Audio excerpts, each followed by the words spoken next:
అందరికీ నమస్తే అండి. సో తెలుగుదేశం పార్టీలో చాలా సీట్లు ప్రకటించాక కొన్ని సీట్లు ఇంకా డౌట్లు ఉన్నాయి. ఎవరికి ఇస్తారు ఏంటి అనేది. సో మనం జిల్లాల వారీగా చాలా జిల్లాలు చెప్పుకుంటున్నాం. ఉమ్మడి ప్రకాశం జిల్లా, నెల్లూరు జిల్లా, శ్రీకాకుళం, చిత్తూరు, ఇలా చాలా జిల్లాల్లో ఎవరికి సీట్లు ఇచ్చే అవకాశం ఉందని మనం ఆల్రెడీ వీడియోలు చేసుకున్నాం. సో ఇప్పుడు ఈ వీడియోలో నరసరావుపేట, పల్నాడు జిల్లాలో మొత్తం 7 అసెంబ్లీ నియోజకవర్గాలకు గాను 4 సీట్లు ప్రకటించారు. చిలకలూరుపేట పత్తిపాటి పుల్లారావు గారు, వినుకొండ జీవి ఆంజనేయులు గారు, మాచర్ల జోలగంటి బ్రహ్మానందరెడ్డి గారు అండ్ ఇంకో నియోజకవర్గం ప్రకటించారు, సత్తెనపల్లి కన్నా లక్ష్మీనారాయణ గారు 4 ప్రకటించారు. గురజాల, నరసరావుపేట, పెదకూరపాడు ఆపారు. ఈ 3 నియోజకవర్గాల నుంచి ఎవరు పోటీ చేస్తారో అని చాలా డౌట్లు ఉన్నాయి చాలామందిలో. సో ఎంపీగా లావు శ్రీకృష్ణదేవరాయలు దాదాపు ఫిక్స్, మార్పు ఉండదు. ఏదో నిన్న పెదకూరపాడులో ఒక సర్వే వచ్చిందంట, IVRS కాల్స్ వచ్చాయంట. పెదకూరపాడు ఎమ్మెల్యే అభ్యర్థిగా లావు శ్రీకృష్ణదేవరాయలు అని ఒక సర్వే వచ్చిందన్నారు కొంతమంది నాకు చెప్పారు. కానీ అది కాదు, సాధ్యం కాదు. లావు శ్రీకృష్ణదేవరాయలు గారు committed to contest as MP only.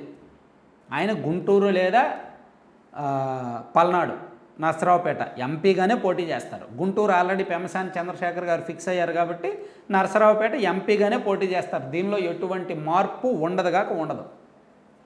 అయితే ఎమ్మెల్యే క్యాండిడేట్లు ఎవరనేది మాత్రం అనుమానించాల్సిన అంశం. గురజాల, నరసరావుపేట, పెదకూరపాడు ఆపారు. ముందుగా మనం పెదకూరపాడు డిస్కస్ చేయాలంటే కొమ్మాలపాటి శ్రీధర్ గారు, మాజీ ఎమ్మెల్యే, సిట్టింగ్ ఇన్ఛార్జి భాష్యం ప్రవీణ్ గారు, వీళ్ళిద్దరూ పోటీ పడుతున్నారు. వీళ్ళు కొమ్మాలపాటి శ్రీధర్ గారి విషయంలో పార్టీ పెద్దలకు కాస్త అసంతృప్తి ఉంది. ఆయన అంటే మొదట్లో ఒక 3-4 ఏళ్ళ పాటు పార్టీని పెద్దగా పట్టించుకోవాలి, అంత యాక్టివ్ లేదు. సో ఈ మధ్య ఒక 1 ఇయర్ నుంచి మాత్రమే గ్రౌండ్ వర్క్ బాగా తిరుగుతున్నారు, కష్టపడుతున్నారు. కానీ అక్కడ ఎందుకో ఆయన అంత యాక్టివ్గా లేరు. అంత ఒక టీం వర్క్ చేసుకోవడంలో కానీ, వ్యూహాత్మకంగా నాయకుల్ని యాక్టివ్ చేయడంలో కానీ, అవసరమైన చోట డబ్బులు ఖర్చు పెట్టడంలో కానీ, దూకుడుగా వెళ్ళడంలో కానీ, స్పీడ్ పాలిటిక్స్ చేయడంలో కానీ, వైసీపీని ఎదుర్కోవడంలో కానీ ఆయన మొదటి నుంచి కూడా అగ్రెసివ్గా లేరు. ఏదో ఈ మధ్య ఎన్నికలు దగ్గర పడుతున్నప్పుడు మాత్రమే యాక్టివ్ అయ్యారనే అసంతృప్తి పార్టీలో ఉంది. పైగా ఫైనాన్షియల్గా కూడా ఆయన అంత స్పీడ్గా లేరంట, పార్టీ అవసరాలకు తగ్గట్టు లేరంట. కాబట్టి ఆ సీటు ఆయనకి ఇవ్వాలా, భాష్యం ప్రవీణ్కి ఇవ్వాలా అనే డౌట్లో పార్టీ ఉంది. లోకేష్ గారేమో భాష్యం ప్రవీణ్ గారికి ఇవ్వాలని, లోకేష్ గారికి అయితే భాష్యం ప్రవీణ్కి ఇవ్వాలని ఉంది.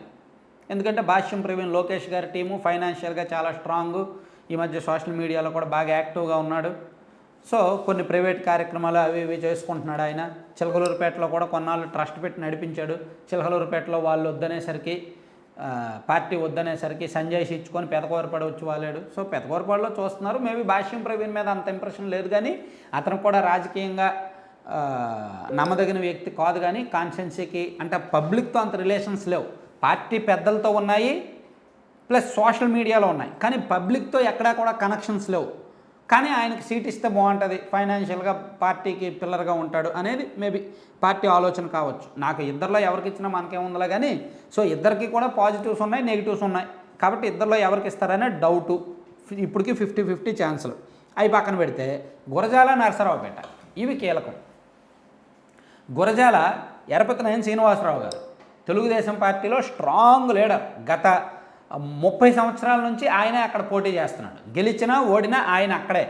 అటువంటిది మొదటిసారిగా ఆయనకు ఫస్ట్ లిస్టులో పేరు రాలా. చాలామంది ఆశ్చర్యపోయారు. అందుకు ఒక కారణం ఉంది.